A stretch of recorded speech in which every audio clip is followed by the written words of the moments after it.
Hello，大家好。咁今日又嚟到咧，會同大家分享一啲唔同嘅影片嘅技巧啦。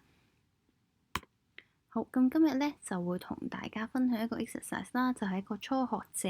繪製一啲複合抽象式嘅塗鴉字符嘅提示啦，同埋一啲技巧嘅。咁呢一啲咧其實都係一啲協助你哋去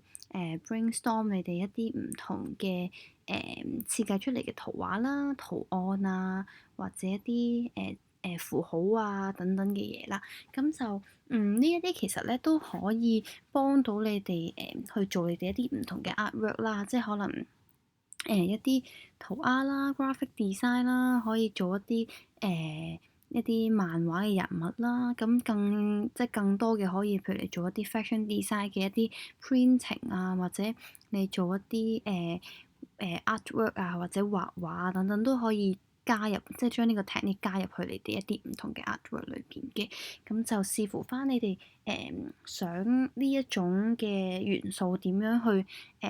呈現喺你哋唔同嘅 artwork 啦。咁就都係因應翻你哋自己嘅啫。咁今日教大家嘅呢一堆嘅圖案啦，咁其實都係一個例子嚟嘅啫。咁你哋可以再 brainstorm 下你哋自己有冇一啲更多嘅唔同好得意啊，或者你哋自己設計出嚟嘅一啲圖案啊、字、一啲符號啊等等嘅嘢咯，係啦。好，咁就同平時一樣啦，大家參加得我哋啦，都係希望可以慳翻啲資料搜集嘅時間啦。咁就直接知道一啲同學可以 handle 到啦，又做得好好，又可以直接用到嘅啲技巧嘅。咁我哋今堂嘅呢一個初學者繪製複合抽象式嘅塗鴉字符提字嘅技巧啦，咁就可以應用喺你哋一啲唔同嘅 artwork 上面啦，包括graphic design 啊、fashion design 啊。漫畫嘅 design 畫作啊等等嘅好多嘢都可以嘅，係啦。咁就咁同平時一樣啦。咁就我哋今堂嘅呢一個會大概用咗相片 go through 咗個步驟先嘅。咁陣間有條片啦，我哋都會用翻中文去講解俾你哋聽啦。咁因為有陣時揾翻嚟嘅資料搜集咧，未必係中文嘅。咁我都會加翻少少我嘅心得啦，有啲乜嘢大家需要留意啦，咁我都會同大家講埋嘅。好，咁我哋而家就開始咗今日嘅呢一個影片嘅 go through 咗個步驟先。咁首先咧，我哋就會用 marker 筆去做線嘅，咁就去即係你將你諗到或者你 design 嘅一啲 pattern 啦，就用 marker 筆畫咗出嚟先啦。咁就將佢哋唔同嘅一啲符號啊，或者公仔人物啊 pattern 咧，咁就逐個逐個咁樣畫出嚟。咁其實就你喺學嘅即係做呢個嘅同時咧，咁之前有一條片都教過大家啦。咁就係畫一啲圓形啊、正方形、三角形嘅一個圖像嘅一個練習嚟嘅。咁大家都可以訓練咗嗰個先，咁就先再去做呢一個，咁就可以更加present 到你哋想做嘅嘢出嚟啦。咁就用唔同嘅嘢畫出嚟啦，係啦，唔同嘅公仔。好，咁呢個咧就係我哋轉頭咧會同大家講嘅嗰條片嘅。咁呢個係佢 QR code 啦。咁如果你哋有興趣想重溫翻一次條片咧，咁都可以 scan 翻呢個 QR code 啦。咁就去睇多一次條片。咁轉頭我就會用翻中文同大家講解翻嗰條片嘅。咁就同埋都會講多少少我嘅心得啊，有啲咩地方需要留意咧，我都會再喺條片嗰度同大家講啦。咁同埋條片我都會可能有啲部分會暫停啊，或者可能會skip 少少啦，即係快少少咁同大家 go through 一次嘅。好，咁我哋而家去片。咁首先咧，你哋要準備嘅咧就係一支馬卡筆啦，同埋一張畫紙。咁如果你哋係想好似佢咁樣啦，逐個逐個咁畫出嚟嘅話，咁我都建議你哋咧可以喺張畫紙嗰度咧，畫翻適當嘅一個空格，咁就可以轉頭你畫嘅時候咧，咁就啲空間啊，啲位置上面都可以走得好啲咯。咁首先咧，你就可以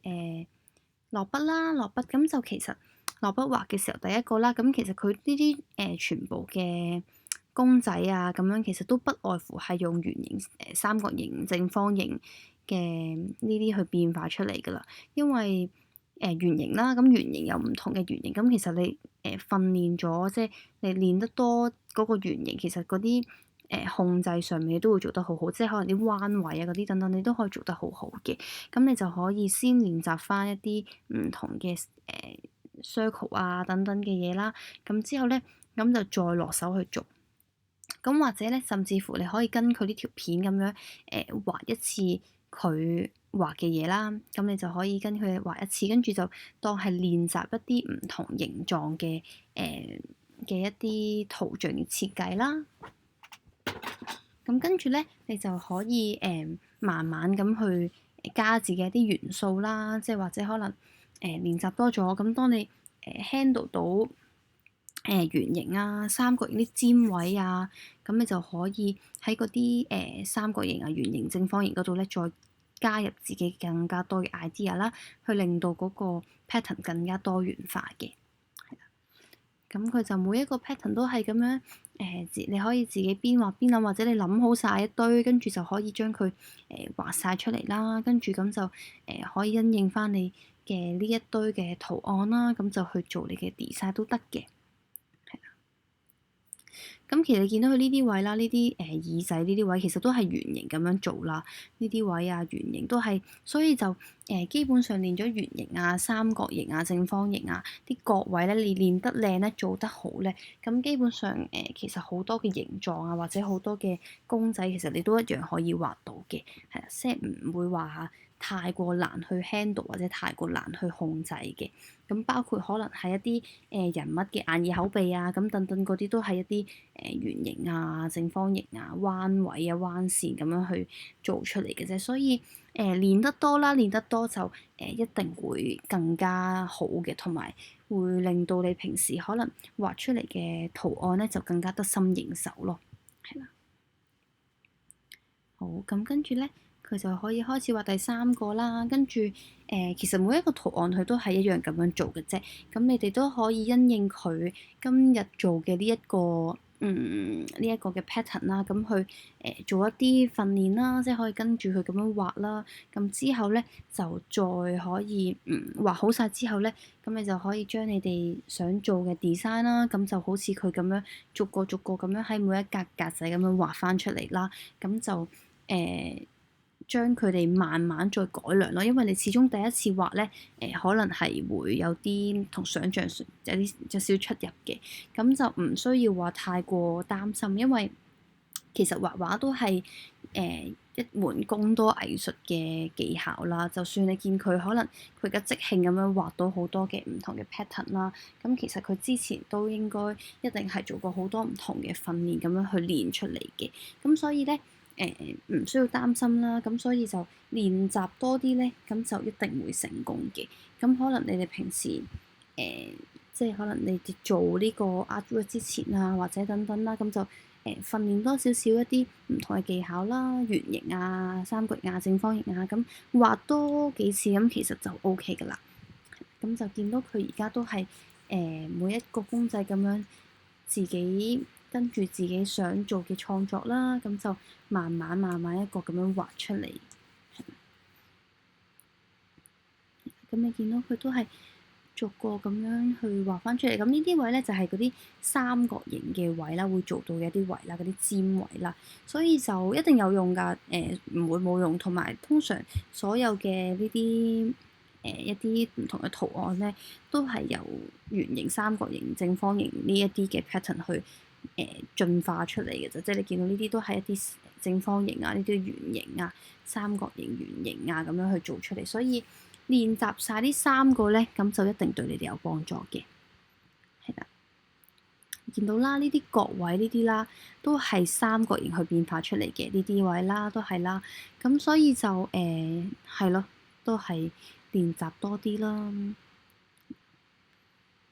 呢啲位啦，都係用正方形咁樣去改變出嚟圓形一啲彎位啦。咁你畫得靚個圓形，咁自然個彎位你都一定好容易掌握到嘅。呢啲啦，都係一啲圓形嘅 pattern 啦，正方形嘅 pattern 啦，呢啲弧位啦。咁其實真係冇話好複雜嘅，因為始終咧呢一啲唔係可以即係一步就可以做到嘅一啲即係一啲技巧啦，都係需要靠你哋去一啲唔同嘅練習啊，或者等等嘅一啲唔同 exercise 咁樣去慢慢做多幾次咧，咁就會再熟練啲咯。因為始終畫畫都係要練習嘅。咁你見到啦，佢都係一樣啦，佢都係慢慢慢慢一筆咁樣，一筆一筆咁樣去畫佢個 design 出嚟啦。咁其實佢都唔係真係可以好快咁樣就可以成個公仔畫出嚟，佢都要少少時間，逐筆逐筆咁樣去根據翻佢想做嘅一啲形狀、一啲線條咁樣去做出嚟啦。咁唔需要心急嘅，真係。就算你可能練咗好耐都好啦，咁就慢慢畫咯，即係慢慢逐筆逐筆咁樣跟翻你想做嘅 design 咁樣去做。咁如果你話你係未係好熟練嘅，咁你可以喺草稿紙嗰度練咗你諗到嘅嗰個 pattern 先啦，跟住到你真係覺得 OK 啦，咁你先再去畫落去你哋嗰個畫紙上面咯。咁都係啦，呢啲見到其實都全部都係不外乎都係一啲弧形啊、正方形、圓形咁樣去做出嚟嘅，所以練多少少啦，真係練多少少就會比較上幫到你哋多啲嘅。咁你見到佢啦，眼啊嗰啲佢會有啲唔同嘅變化嘅，即係眼睛上面啲嘢有啲唔同嘅變化啦。咁呢啲都係可以因應翻你哋自己嘅。咁你哋可以有自己個人特色啦，咁去諗多少少啦，唔好即係唔使淨係得一個款式咁樣啦。咁就可以因應唔同嘅唔同嘅圖案啦，唔同嘅 pattern 啦，咁去創造一啲屬於你自己嘅一啲圖案嘅，咁就相對上可以幫到你喺你哋嗰個幻想空間，即係想像空間裏邊咧，再擴展多啲啦。咁就唔需要話淨係得幾個形狀，咁你可以從嗰幾個形狀裏邊再去想像多啲，咁就去再幻變成為其他啲屬於你自己嘅形狀，咁就會變咗一個你嘅 design 咯。咁同埋呢一種嘅塗鴉啦，其實都真係可以用喺好多地方嘅。咁譬如可能你遲啲有一個屬於自己嘅 pattern 啦，咁你可以將佢畫落去一啲 product 上面都可以嘅。係啦，咁同埋一個好嘅 design，你可以將佢印喺唔同嘅地方啦，即係可能 fashion design 啊、product design 啊咁樣，邊度都得嘅。係啦，好，咁呢條片咧就完咗啦。咁呢一個咧就係佢最尾做出嚟嘅完成圖啦。咁其實都係頭先同你影片上面講到嗰句啦。咁就大家可以留意翻或者重溫翻之前有一條片教過大家啦，咁就係畫呢一種抽象式塗鴉嘅符號咧，就係要練習圓形啦、三角形同正方形嘅。咁呢三個圖案咧，真係好幫到大家嘅。所以如果咧大家咧想練習多少少嘅話，咁就可以再練習多啲圓形、三角形同埋正方形呢三個 pattern，咁就會真係好幫到你哋嘅。咁先再去慢慢brainstorm 你哋其他嘅一啲公仔啊，或者你哋 design 出嚟嘅一啲 pattern 咁樣咯。咁就同埋唔好急啦，慢慢畫係啦。就或者如果你哋真係覺得唔可以一筆過咁樣用marker 筆畫嘅話咧，咁可以用鉛筆先起稿啦。咁之後先再用翻 marker 筆咁樣喺上面 on top 補翻個顏色嘅。